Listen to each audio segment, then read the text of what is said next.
Now, if we take a look at the original flywheel that came off of this Aston Martin, you can see that we have quite a few hot spots. And what's even more strange is that there's only hot spots on half of the disc. You can see that this inner half doesn't have as many hot spots. It doesn't look like it wears quite as evenly. And on the outside, it looks like it's getting much hotter.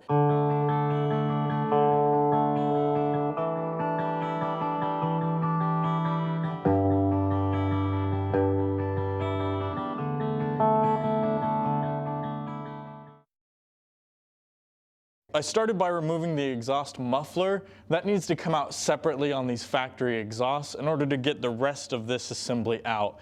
This cat assembly up to where it connects to the muffler can all be removed as one piece, but you need to remove the muffler first in order to get this out. And once I got this cat assembly removed, I went ahead and I removed the individual O2 sensors. We will be replacing those due to a couple of heater faults. So we'll be getting some fresh O2 sensors, and I wanted to make sure that I matched the correct part numbers. I've also removed the rear wheels and the rear wheel liners, so that way I can get access to the half shafts that connect to the transmission and get those disconnected. Now, in order to get this exhaust muffler off, I had to remove this rear undercover. And what this is, this sits right underneath the transmission oil cooler at the back of the vehicle. A little bit of extra protection to keep anything from getting damaged. And it's just 4 Allen bolts that loosen up this bracket and it slides right out. The other thing was I went ahead and I removed the rear sway bar in order to get enough clearance to drop this muffler out. I also went ahead and I removed these front sway bar links. We will be replacing these because they are pretty well worn. I went ahead and I removed our front right airbox assembly. You can see how badly damaged this was. So we're still waiting on a few of these parts to show up along with the front wheel well liner, but we do have some clutch parts in. All right, back underneath the Aston Martin, now that we've got our exhaust and all of our heat shields out of the way, we have more access to all of our transmission components and electrical connectors. So we'll have to disconnect the CV axles and the mounts before we can lower it, but even before we can do that, if you look back here, you can see that our exhaust manifolds actually come out and into the way of the torque tube. Now, in order to drop this torque tube down and out of the way, we will need to go ahead and remove our exhaust manifolds. So we'll work on doing that next. Once we have those down and out of the way, we'll be ready to move back to the transmission. Online, there's a few different recommendations for how to get these exhaust manifolds off, but I was able to remove both exhaust manifolds by coming through this gap right here in the suspension with my wheel well liners removed, and I could get access to all of my bolts. There was one tricky thing. On the passenger side, in order to get this manifold out, I did have to remove the nut for the engine mount and lift up the engine just about 1 inch or 1.5 inches in order to get enough clearance to have this exhaust manifold slide out right through this gap right here. I didn't need to remove my starter or anything like that. This driver's side was a little bit trickier because we do have a few things in the way, but I was able to work around the steering shaft. You can see that I still get access to my bolts for the exhaust manifold. But on this one, what made it a little tricky was the bolt at the very front of the manifold on the driver's side. Now, in order to get that front bolt out on the driver's side, I was able to use this ratchet here, a long 13mm, and this ratchet is a flexible head, and it also has this bend in the handle. So this is what I was able to use. I didn't have to remove anything from the top. I didn't have to remove the coolant reservoir. Using this, I was able to get all of my bolts out. Now, with everything up front nice and loose, I'll go ahead and work on removing the 6 bolts that hold this CV axle to the actual transmission. And I will work on removing the nuts for the engine mounts. We will have to remove the mount arms that connect to the transmission to give us enough room to drop it out between the subframe. So we'll work on doing that next. One other thing on these engine mounts is on the passenger side, there is a ground strap that you'll need to disconnect. And on the driver's side, you can see that there's these 2 bolts right here. These are actually what hold the reservoir for the sport shift system. So we've got both of those out. One other tool that I wanted to show you all that I use quite a bit. This is a Mac brand tool, VP34EXR. This is a very long extension that I use to go through and get all of my bell housing bolts. This end is a 1/2 inch drive, while this end is 3/8. I use this quite a lot when it comes to removing bell housing bolts or the bolts around the torque tube at the transaxle. And you can see up in here, we've got the transmission down and out of the way. There are a couple of connectors up on top, plus a little ground strap that will need to be undone.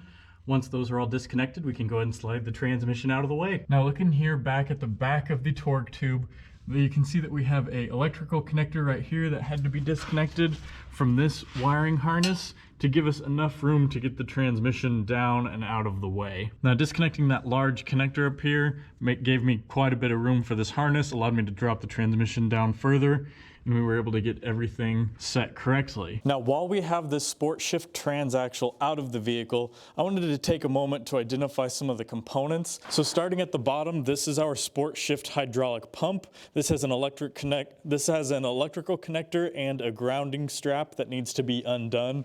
Up above this, we have our clutch pack. Now, each of these has an electrical connector. I recommend marking these as you're removing them. It just makes it a little easier and you don't end up switching these up. And once we've got all of the clutch pack electrical connectors disconnected, up here on top, we have this hydraulic quick disconnect high pressure hose. So you need to make sure that you get that disconnected on your way down. And on this other side of the transaxle, you can see that we have our high pressure hoses running from the clutch pack up here to our shifting unit. Now this is actually the unit that's responsible for changing the gears. Back here at the back, we do have a vent tube. This was just easier and flexible enough that it came out with the transaxle as I was going down. Now we will be replacing a number of these hoses just because some of them are cracked and due for replacement. So we'll make sure to get those done for this reservoir.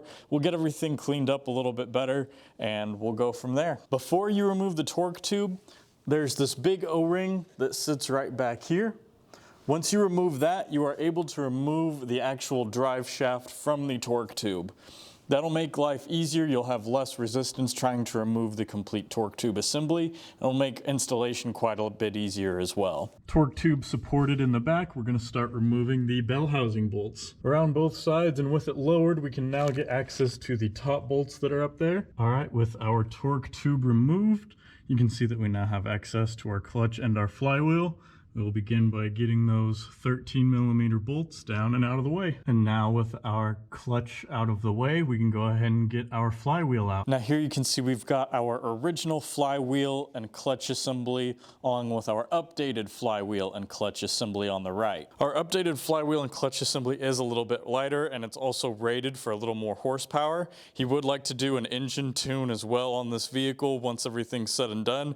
But first we're going to make sure that we get this clutch and flywheel replaced correctly. Now if we take a look at the original flywheel that came off of this Aston Martin, you can see that we have quite a few hot spots. And what's even more strange is that there's only hot spots on half of the disc. You can see that this inner half doesn't have as many hot spots. It doesn't look like it wears quite as evenly. And on the outside, it looks like it's getting much hotter. Based on the clutch material, you can even see a couple differences between the outer half and the inner half. So my guess would be that these springs maybe weren't quite strong enough to provide an even contact with your clutch, but that's why these Aston Martin clutches wear out so quickly. Only about half of the friction material is actually making contact, and that leads to increased wear, and that's why you need to replace these as often as 30,000 miles. But we'll go ahead and we'll get our upgrade installed and we'll take a look under the car. Now we will also be updating our throwout bearing. We will be replacing this with a new part from Velocity AP. We will need to switch over the position sensor. It does not come with a new one. We've also got an updated spacer for our new throwout bearing. Now, as per the Velocity AP website, our new flywheel bolts with our new flywheel will torque to 110 Newton meters, and our new clutch bolts will torque to 19 Newton meters. We'll hop under the car and I'll show you why. I've got my flywheel on here, and these bolts were torqued to 110 Newton meters in the center. There's 9 of these black Allen-headed bolts. These torque to 19 Newton meters. And one thing you need to be careful of when you're doing these clutches, these twin plate clutches need to be compressed before you install them. You can see that there's these little fingers under here. These do not automatically contact the flywheel. Now I ended up making my own clutch compressor tool, and this is just a piece of aluminum that was cut out with a long threaded bolt and a nut from a couple of other pulling tools that I have kind of cobbled together to make a clutch compressor for this twin clutch. I just used a couple of spacers to make sure that I was centered, and I'm able to fit my drive shaft in and out. I test fitted the drive shaft before putting the torque tube in, just so that way I can make sure that everything was lined up. But with our Allen bolts torqued to 19 Newton meters and our clutch lined up, we are ready to get our torque tube back in here. You can see that we have our new thinner spacer back behind our new throwout bearing. We've got our clips reinstalled on each of our lines. We've got our position sensor reinstalled, and we're ready to reinstall this torque tube. Now here you can see we've gone through and we've actually cleaned up quite a bit of this grime and grease. It doesn't need to be perfect, but it's definitely better than the way it came out of the car. All right, now back under the Aston Martin, I've got my torque tube and transaxle reinstalled. You can see that I've got a red hose running to the top of my reservoir, and that'll be so that way next we can bleed the clutch. And I can just fill it using this hydraulic transfer pump that I've got set up. Now, a few notes about bleeding this clutch. You will need a second person inside the vehicle to shift between neutral and first. And the other thing to keep in mind is there will be a lot of pressure coming out of here, so you'll just want to use a drip pan underneath to catch all of it. I've already gone through and done this. I had a second pair of hands out here in the car, so that way they could shift back and forth and we could bleed that clutch and get all the air out of the line. And it's also important to keep in mind, before you bleed this clutch, you need to make sure all of your transmission connections are installed. You also need to make sure you have your ground strap installed, because if that ground strap is not installed, you will cause a lot of problems when you're trying to bleed this. Now you can see I've got everything reinstalled on the back end of this Aston Martin. I've bled my clutch. I've got my reservoir reinstalled in its correct position, so that's sitting up nice and high. Back in the driver's seat, we've got most of the car reassembled. We will be leaving the tires and the wheel wells off for now, but next what we'll be doing is we'll be starting it up, allowing the clutch to learn, and then we'll be scanning it to see if we have any fault codes after all this service. So let's take a look and see what we get.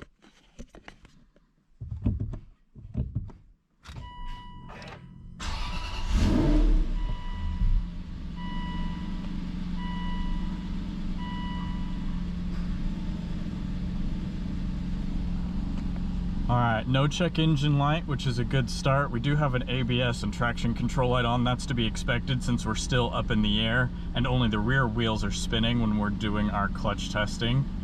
Looks like tire pressure monitor as well. That's because we have a couple of our tires still off, but we're idling just fine. We're in neutral. Let's see, can we put it into drive? All right, we're in drive. Are the rear wheels spinning? All right, come to a stop. Reverse. All right, so far so good. So the next thing we're gonna do is we're gonna scan it and we'll see what fault codes have shown up.